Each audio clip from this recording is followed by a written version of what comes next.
అల్లూరి సీతారామరాజు భారత స్వతంత్ర చరిత్రలో ఒక మహోజ్వల శక్తి. ఇతడు జరిపిన సాయుధ పోరాటం స్వతంత్ర ఉద్యమంలో ఒక ప్రత్యేక అధ్యాయం.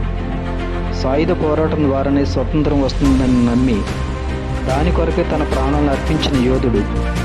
కేవలం 27 ఏళ్ల వయసులోనే నిరక్షరాస్యులు, నిరుపేదలు, అమాయకులైన అనుచరులతో, చాలా పరిమిత వనరులతో బ్రిటిష్ సామ్రాజ్యం అనే మహాశక్తిని ఢీకొన్నాడు.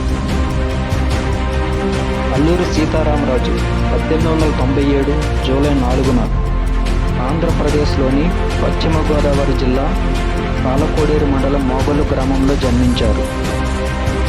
విప్లవ వీరుడు అల్లూరి సీతారామరాజు 125వ జయంతి ఉత్సవాల్లో ప్రధాని మోదీ పాల్గొని ఆజాదీ కా అమృత్ మహోత్సవ్లో భాగంగా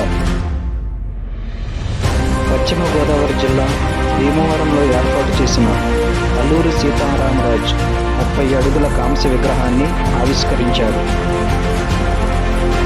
ఈ విగ్రహాన్ని క్షత్రియ పరిషత్ ఆధ్వర్యంలో భీమవరం ఏఎస్ఆర్ నగర్లో 7 అడుగుల సిమెంట్ దిమ్మపై 30 అడుగుల కాంస్య విగ్రహాన్ని ఏర్పాటు చేశారు.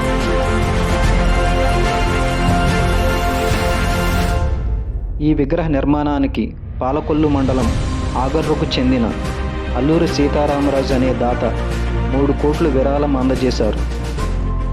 10 టన్నుల కాంస్యం, 7 టన్నుల స్టీలు ఈ విగ్రహ తయారీకి వినియోగించారు. హనుమాన్ జంక్షన్కు చెందిన శిల్పి బుర్రా ప్రసాద్ ఈ విగ్రహాన్ని 32 రోజుల్లో తయారు చేశారు. దేశంలోని అతిపెద్ద అల్లూరి సీతారామరాజు విగ్రహంగా ఈ విగ్రహం నిలుస్తుంది. ఈ అల్లూరి సీతారామరాజు స్మృతి వనంలో అద్భుతమైన లైటింగ్, వాటర్ ఫౌంటైన్స్, రకరకాల మొక్కలు, పిల్లలు ఆడుకోవడానికి, సరదాగా కూర్చోవడానికి గ్యాలరీలు ఏర్పాటు చేశారు. భీమవరం వచ్చినప్పుడు ఈ స్మృతి వనాన్ని ఒకసారి చూసి వెళ్ళండి.